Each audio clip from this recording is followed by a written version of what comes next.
All right, we ready to go? IRX Day 2, take it away. Good morning, everybody. Welcome to IRX 2017 Day 2. We are joined today by Jacob of Indie Hangover. Hello. He's going to be co-hosting for us today. Maybe give Josh and I a bit of a voice rest. I hope Josh is surviving. I hope Jacob is up and ready to go. I'm ready to go. I got coffee. I got indie games. What more do you need? Not much. Today, quick rundown on our schedule. Of course, you can always check it out by clicking the schedule link below. We've got upcoming a game exhibit number 5. Then we have Free Sphere Entertainment's Mark Gregory dealing with immersion. And actually, just a quick note on that. Yes. They signed up Mark Gregory, but it's going to be Ian McCant, who also is from that studio, but he'll be. Well, let me change my horage. I'll do that later. Ian Cant? Ian McCant. McCant. Yeah. Yeah, because if I don't change it now, I'm not going to remember. Ian. IANMC. Yeah. Yeah. KANT. I think it's MCCANT. Okay. McCant. And then we're going at the 9 o'clock hour. We're going to IRX Jam 17. Sorry, that's 12 o'clock Eastern because Josh doesn't know how to tell time zones. We're going to show off 2 against 1 here. Yeah. East Coast, the We're only one East that matters. Coasters. Fair enough. Following, we have another panel at 1 by I'm gonna butcher the name horribly, Raju Das of Corgi Cannon, the business of developing games. Then we have some more game exhibits, and then Jacob is going to be soloing for the most part, or at least leading a on press by press panel as a representative of Indie Hangover. Then we'll do some live gameplay chosen by you guys. We'll throw in some bad pad just to piss off Josh. We've got some game exhibits, and then Josh is going to go not solo, but with a bunch of other people on how to cast and direct voiceovers for your game. Some more game jam games that will be displayed, some more live gameplay. Then we have kind of just a recap of the day, kind of a everybody relax and you know, what did you like, what did you think we could have improved type thing. And then we're going to end the stream, and then Josh, Jacob, and I are going to argue. Jacob, this is going to be your first experience, and by the end of it, we're going to hate each other. So it's gonna be nice. We at least we come to at least grudging agreement. So yeah, I hope you guys are excited. I'm still my alarms went off at 30 minutes ago, 36 minutes ago, so I'm still technically trying to wake up. I've got some cold brew tea and some cider, my box of tissue, my throat lozenges. I've already got Hell's Angels riding outside. It's good. So yeah, we're super excited. Day 2 kicks off. Our first thing is what do we got? We've got Entropy Falls, yes. IRX 17 game exhibit number 1 of the day, but technically number 5. Let me get that up so we can get started, and I'm drawing it out so I can get the gameplay. Here we go.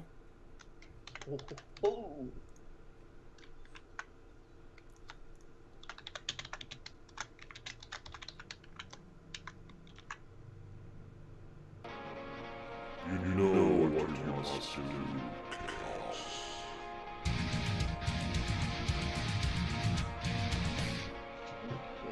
This is one. There must be another way.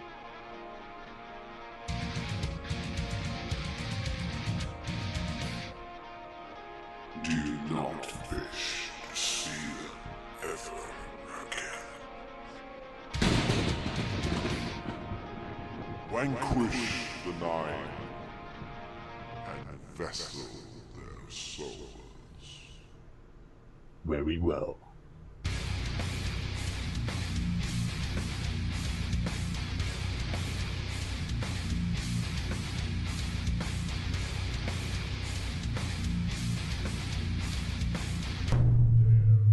Who dares walk so neglectfully into my sanctuary.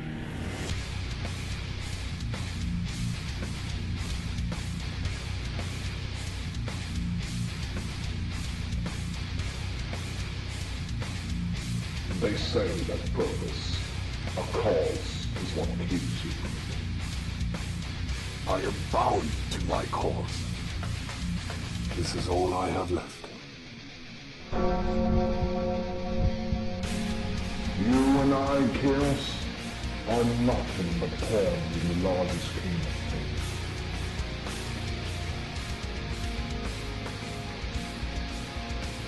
This is your cause, warrior. Fight! Know that I take no pleasure in killing you today.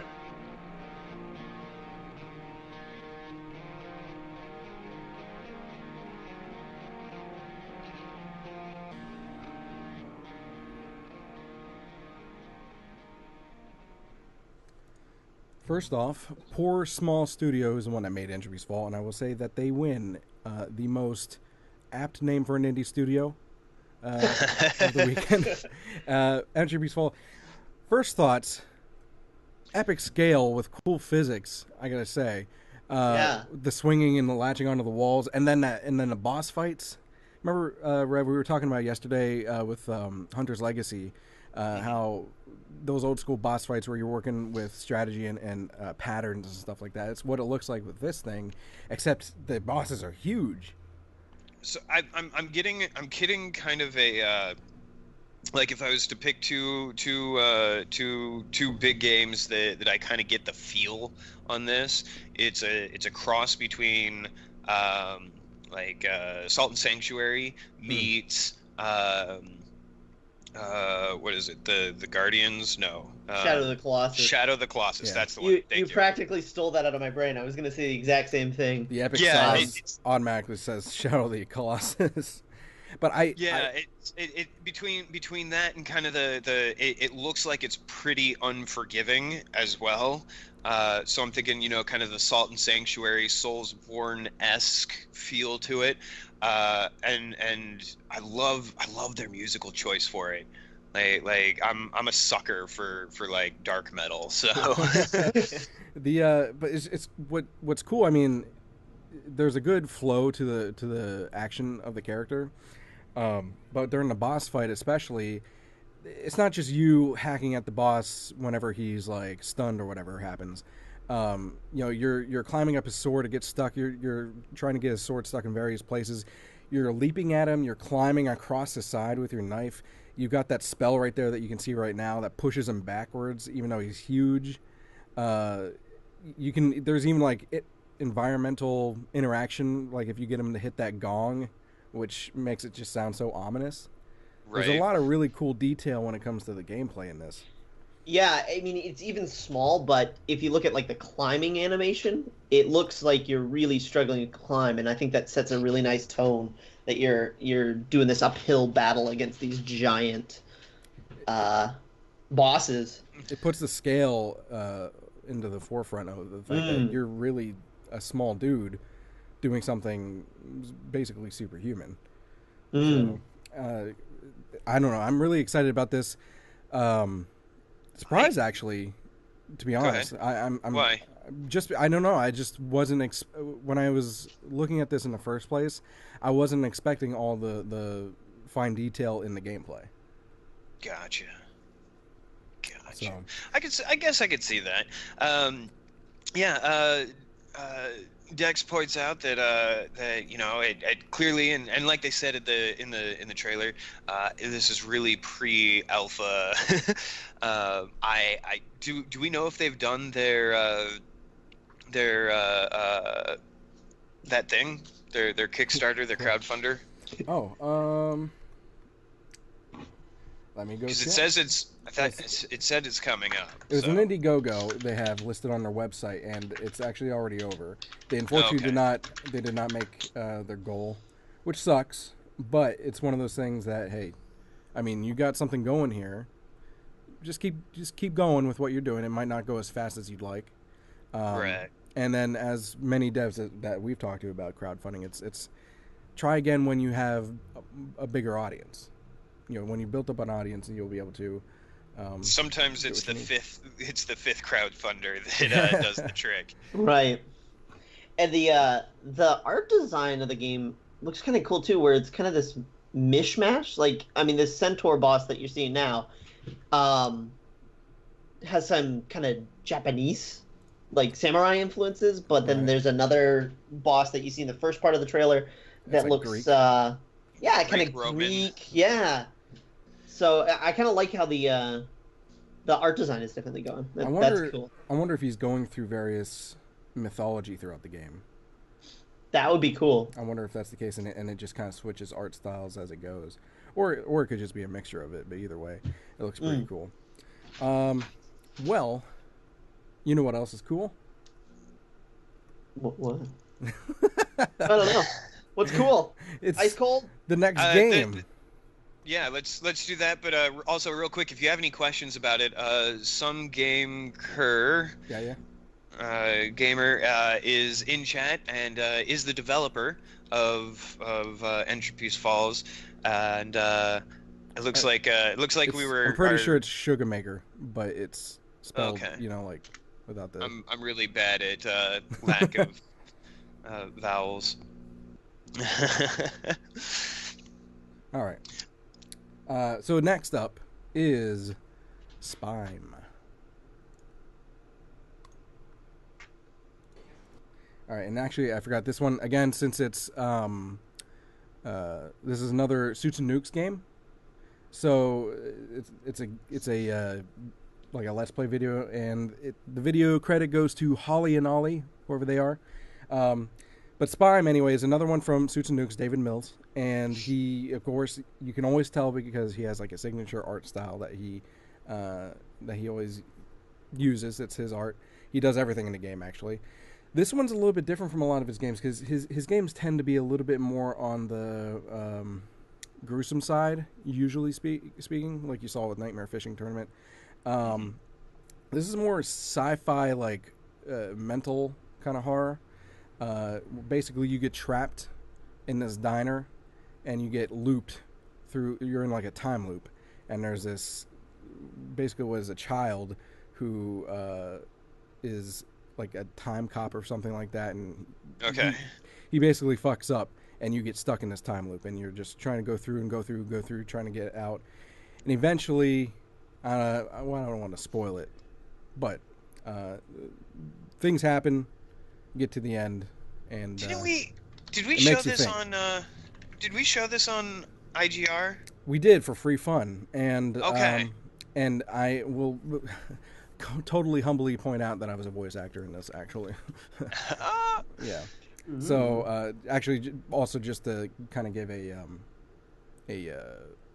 heads up that I was involved in this game, so I may be a little bit biased.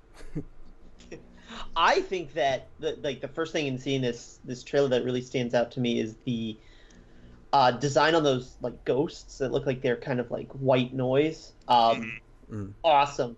I love it. I'm getting kind of almost like a little bit more supernatural Twin Peaksy kind of vibe from it, which I mean, as a fan of Twin Peaks, give it to me, please, more.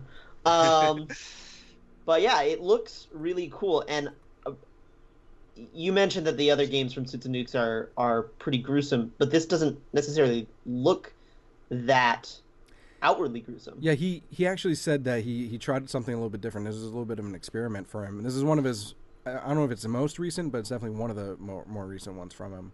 So he seems like he's trying to go a little bit more of a intellectual horror than previously. And you mentioned those like white ghosts, and what those are is supposed to be like kind of like bleeds through the fabric of time, I would assume. And also, you're seeing it. You just saw some of these monsters. They're like there to rectify the situation. If you run into them, they suck you in, and eat you, or whatever happens to you inside of those giant eyeball things. Those are kind of like the horror part of this, outside of the mental horror that you're like stuck in a time loop forever. And when you start thinking about it, you're like, holy shit, that would suck if you're stuck there forever. So yeah, SPIME by Suits and Nukes. Go check it out. It is free. Oh, looks really cool. Is someone licking knees in chat? I just want to. Oh no, I didn't. Hold on. Get on your game, man. Oh, and also throughout the game, you're finding things like notes from someone else who has apparently gone through this. Oh, no. You're finding... That's what it is. I'm trying to remember what it is as I go through. Notes from your previous self going through the game, and you find that out pretty early, which is why I don't think it's a spoiler. But you find notes from yourself, and there's also, like, these projection things in there that are kind of humorous, and they give you, like, a rundown of what happens when you're in a time loop, basically. They're kind of like those informational videos that you watch in school, that sort of thing. So, PSAs. All right. Time loop PSAs. Yeah, time loop PSA. That's basically what it was. So that's SPIME, Suits and Nukes. Go check it out. It is free. Another free game that we've got coming up is the next one.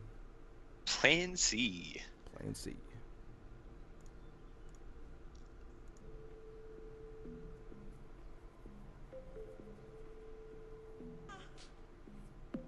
God.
So that's Plan C. Oh, that was great. You can actually play that on Newgrounds if you want. Go ahead. The interesting thing, I think, is that actually hasn't been done before, because, I mean, it relates so perfectly to, like, an arena wave defense, if you think about it. Yeah. Fapped in uterus, by the way. That's what it says. I know it's being blocked by the overlay. It says the character who's talking says is fapped in uterus, and they need to wait for Plan B to arrive the morning after pill. But in the meantime, they need to initiate Plan C until it gets there in about 5 minutes. Is what that's saying underneath there. Fapped in uterus. Fapped in uterus. Now this is an award-winning game. It took first place in the 48-hour ECRB Game Jam in November. Their theme was eggs. That's brilliant. That's great. There you go. Like it's literally like that's one of it's original. I'll definitely give it that. It looks difficult. I gotta be honest. It looks really well polished for a 48-hour game too. Yeah, quite honestly, it's a simple concept, but it's really well executed. It looks difficult, and then you actually game ovaries. Yeah, game ovaries. Game ovaries. And then you got to collect those pills to recharge your ammunition. That's a real life depiction of how Rev was born. Yep. So yeah, Plan C, Luna Wolf Studios. We've had Luna Wolf on there. They've been friends of ours since MagFest. I believe. Yeah. MagFest? Because they were friends with the people that were making that monkey game that looked like a PS2 game, like on purpose. So, good guys, good devs, good job. And they've definitely got a fun take. The Vrita in chat says, "I think this is just a horror game for me," and you're not wrong. Yeah, I can't argue with that one. No, you can't argue because that's gonna happen.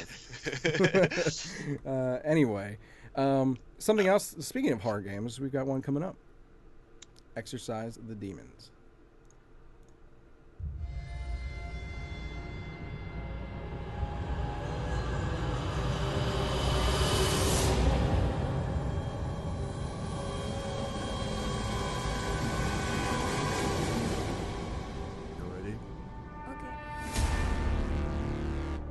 What do you see?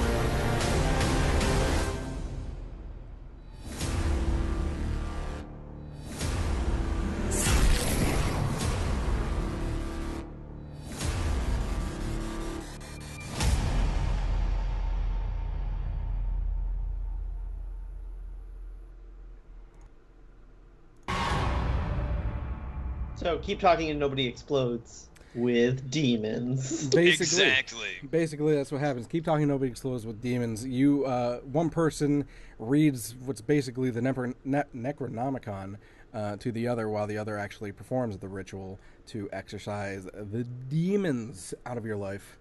I love this kind of setup of games where you've got two players accomplishing two different tasks that come together. I think it's brilliant. I've had so many fun nights playing Keep Talking and Nobody Explodes with friends, and I think one thing that can't be understated about this kind of game is this kind of setup is it intrinsically builds your own story. So you are going to be playing with another person, and you're going to have your own experience with this kind of game, unlike anybody else, because you are two individual people doing your own thing.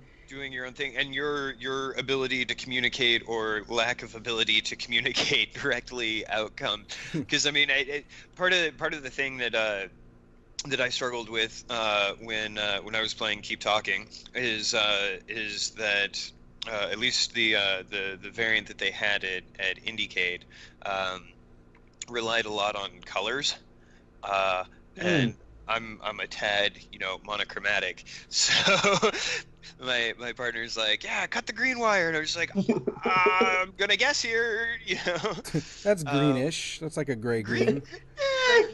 We'll see what happens. When in doubt, guess.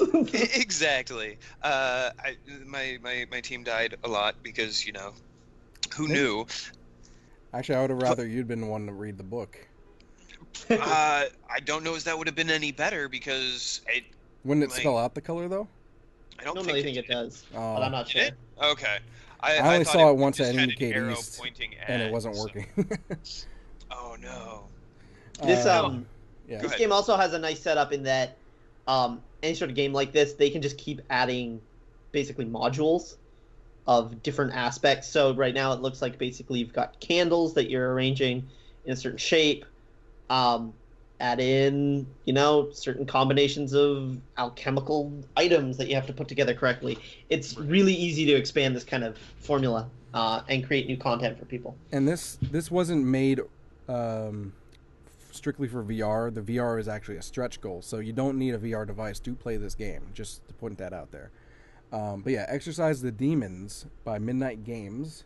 I'm really loving this and others that are really pushing the cooperative aspect without like normally when you think a co-op game you think something like Double Dragon or Sonic 2, something where you're working together within the scope of the game at the same time, but you're doing the same thing.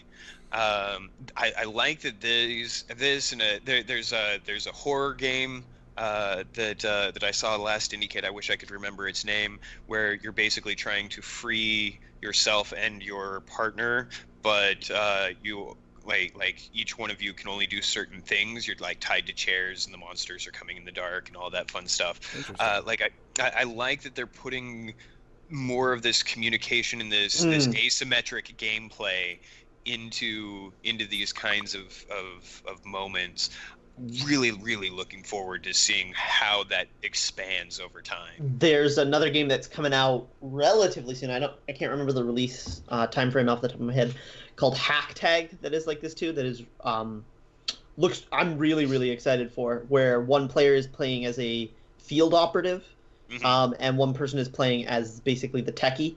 So one person's hacking through security system while the other person is avoiding them and flipping switches. Really cool. I think that people are catching on, developers are catching on, that this kind of setup of gameplay can be really engaging. So I want to see more.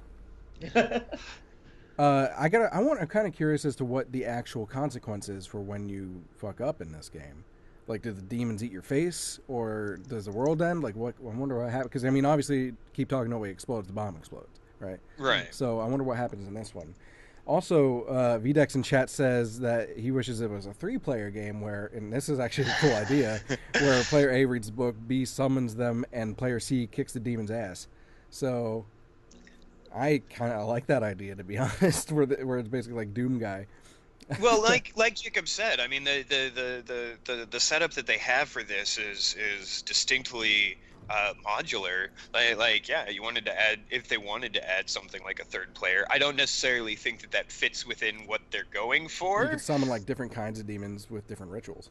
Exactly, all sorts of fun stuff. But I mean, yeah, with something like that, I don't see it would be hard to balance it correctly. If you remember from yesterday's panel, balance and the meaningful choice is kind of important. It is. Well, you know what else is important? The next game? The next game is important. Yeah, I got it. Woo! You'll catch on to the I'm to the catching segues. on. All right, this next one is Moribund by Traptics.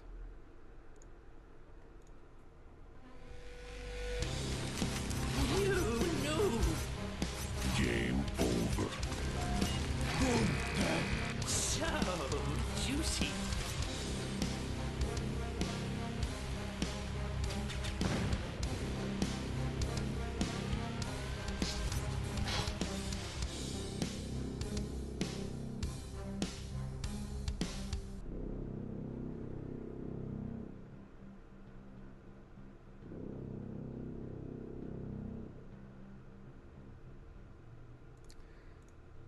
So that is Moribund by Traptics. It markets itself first as a multiplayer game, like a multiplayer arena brawler type thing. But it doesn't stop there, because there's also a single player, as you saw in the gameplay right here, where you have challenges that you have to complete to get through each level. By the way, if I read it right, there's, I think, over 80 multiplayer stages. Wow. That's a lot of multiplayer stages. That's a lot of stages. That's and to top it off, there's charming voice acting in there. that was a little ridiculous, but enjoyable, I think. So yeah, Moribund, Traptics. What do you guys think? Would you? How are you guys? This is local multiplayer only, I believe, by the way. So if you're not a couch co-op person and strictly online, I'm sorry for you. You don't get to play. But yeah, how are you guys with multiplayer games? Like, do you enjoy them? Do they destroy friendships? You know, what goes on? It depends entirely on the game and the people involved. Unfortunately, I can't play some games with some people because I know me well enough to know. I really. Oh, somebody doesn't have a couch. Also, our chat is planning your downfall for later today. I'm watching and pretending like I don't see it. No, this is this looks like it's not having seen a whole lot more than what we've been shown. It looks like it's going to be one of those ridiculously difficult games that I'm going to have to play just incessantly because I like the challenge. Yeah, this is definitely, the single player alone is definitely one of those things that if you enjoy difficult challenges, if you're one of those people that create challenges for yourself in a game, this is probably good for you because they're already created. So yeah, the single player, there's 15 challenges to get through, but the multiplayer, 80 levels split over 8 different settings. That's pretty cool. So I would definitely investigate it as a party game. Like you know how sometimes you get invited to go out and hang out with friends that you're or associates that you're not really friends with, but you got to make the appearance anyways. And it's like, how can I keep them occupied and let them leave me alone? I would investigate multiplayer for that. It sounds bad. It sounds like I'm denigrating the game. I'm not. I really think it would be fun. I would love to play it here locally with like my roommates and whatnot. But just most of us don't have friends. yeah, and not local friends. Yeah. That's the other thing. All of my gamer buddies. I mean, my co-hosts. I get on the East Coast. I get the draw of couch co-op. 'Cause, I mean, that's if you're old enough to remember the '90s clearly, that's how it was done. Right. Yeah, I think that couch co-op is always going to be a better experience than online multiplayer. But you do have that trade-off of it's hard to get people all together on one couch. Everybody's got busy lives and busy schedules, and it's kind of an additional difficulty level if you want. Easy, medium, hard scheduling. Right. But this looks like wicked good fun. These kind of really tough games, I'm thinking kind of similar to one in my local group of friends, Duck Hunt, or Duck Game. Yeah. Duck Game's good. You get people into it, and you're playing that for hours. I'm always questionable about Adult Swim games if they're actually indie or not, because I mean it's Adult Swim. Come on. That is a whole nother conversation for sure. But it is a good game nevertheless. And just to give a little bit more information about Moribund, there are 2 modes for multiplayer: free for all and team battle. So if you like just the craziness of free for all or prefer teams, that's up to you. There's 8 different characters. Each has their own personality and their own voice acting. As I said, there's extra charm thrown in because the voice acting is ridiculous. There's different mechanics for each stage, and that means that you die a whole bunch of different ways. And with the deaths, they use ragdoll physics, so you know how that always turns out. It just ends up hilarious sometimes, depending on how things go down. So good job, Moribund by Traptics, and not too far ahead of time.